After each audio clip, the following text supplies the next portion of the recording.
Hi guys, I'm going to cook a braised chicken which is very famous in Chinese restaurant. So if you want to see how I'm going to do this, just watch this short video. So first is I have here my non-stick pan. Just add a little bit of oil. Let's heat up the oil and add our chicken. So while waiting for my oil to get ready, I'm going to show you, this is my chicken pieces. I bought one whole chicken and cut into a big chunks and clean it up, and then I put freshly cracked black pepper.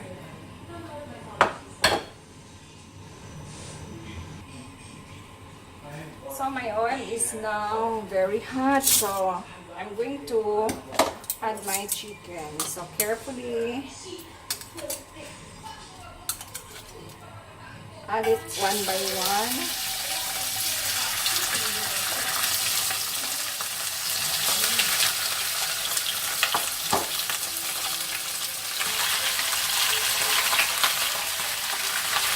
So I put all my chicken inside.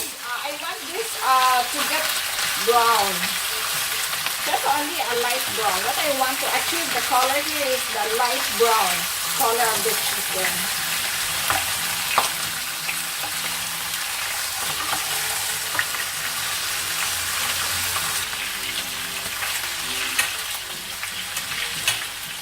So my chicken pieces has now started to turn into light brown.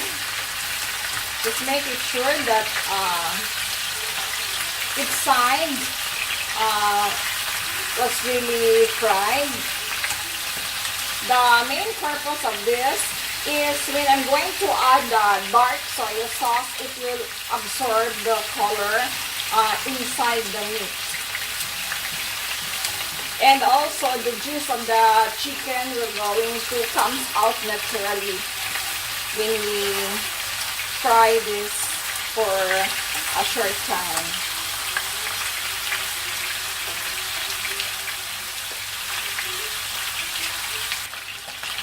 So at this point, my chicken is done. The skin is already brown, and that's what I want to achieve. It's not the one that we are going to cook the chicken, but just to brown the skin.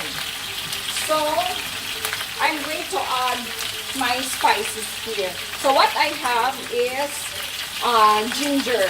I cut into thin slices. So just dump in, and then one big size of red onion, I cut into big chunks, and one bulb of ginger. So put the skin on,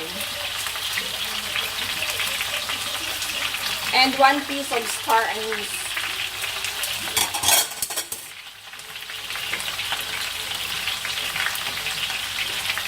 This sauce, I combine here a 3 tablespoons of light soy sauce and 1 tablespoon of oyster sauce.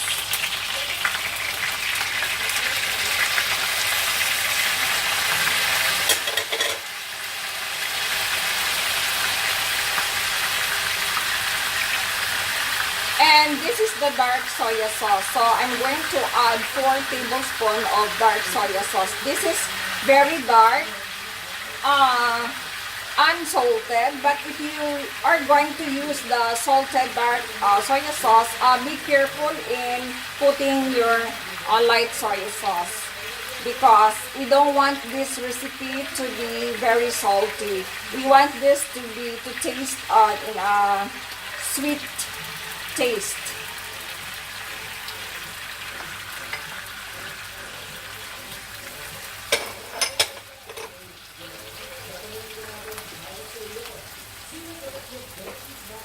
And I have here my dried mushrooms, which I soak already with the hot water for 30 minutes. So I'm going to add this also.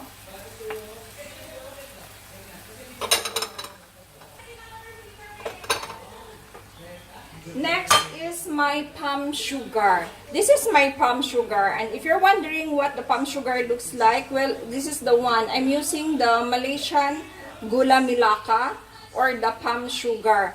So this is like a hard rock. You're just going to scrape this when you use this into a certain dish. So this is what I'm using, about 15 grams that I scrape.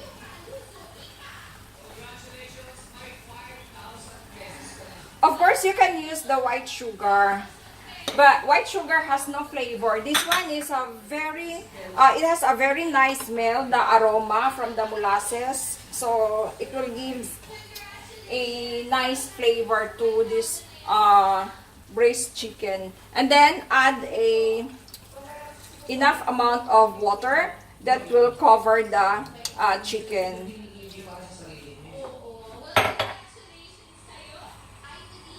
So now that everything is in here, I'm going to let this boil. And when this boil, and when the water is boiled already, I'm going to cover this with a lid and reduce the temperature of the fire and cook it in a slow manner mode for about 30 minutes.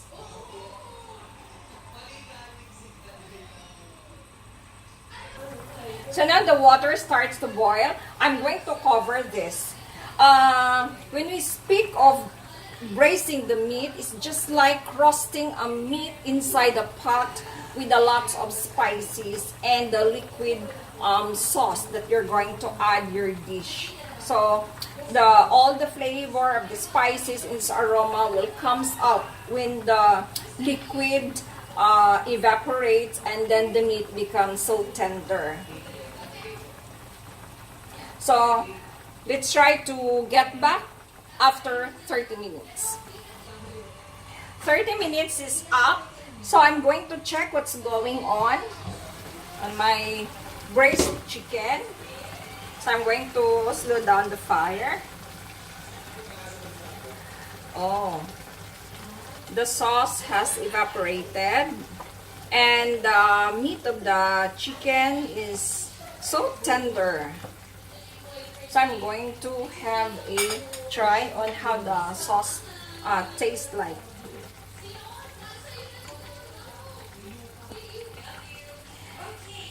It's very tasty, so nice. I can smell, I can taste all the combinations of flavor from my star anise, from my dark soy sauce, and the rest of my spices.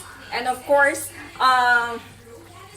the mushrooms itself highlights to the flavor of my dish. So it gives an earthly flavor, a nice smell. So very nice. Yeah. And also the meat is very tender. Now at this point, I'm going to add my two remaining ingredients. So I have here my red wine. Mirin also can add to this dish just to enhance a little flavor to this. So not too much, just about 1 tablespoon. Yeah. And then let's have a quick stir.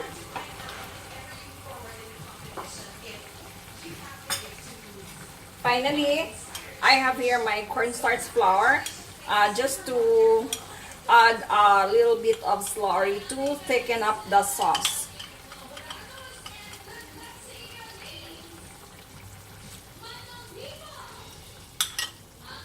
That's perfect. Let's give a quick stir. That's perfect, and it's so done. So look, it looks so beautifully. So I'm going to plate this one and show you how it looks like after the plating.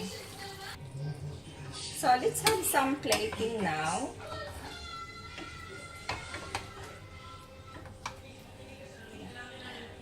I intentionally have my chicken cut into a big piece, because when you braise the meat, it's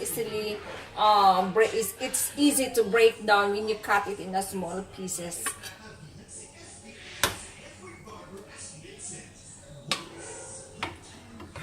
So nice. See, the color of my sauce really absorbs inside the meat.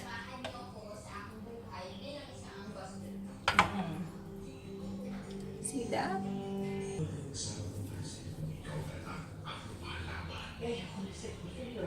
So guys, it's here. It's very hot, that's why I'm wearing my gloves. So looks, it's so beautiful. Very nice. You can try this at home. It's very easy, it's very simple. And remember, one thing that you need to remember is when you braised any kinds of meat, pork, chicken, mushroom is always the highlights of the dish. Don't forget, especially, don't use the fresh one. Dried mushroom is better. And just soak with the hot water for at least 30 minutes. So that's all, guys. Thank you for watching. Bye. Have a nice day. God bless.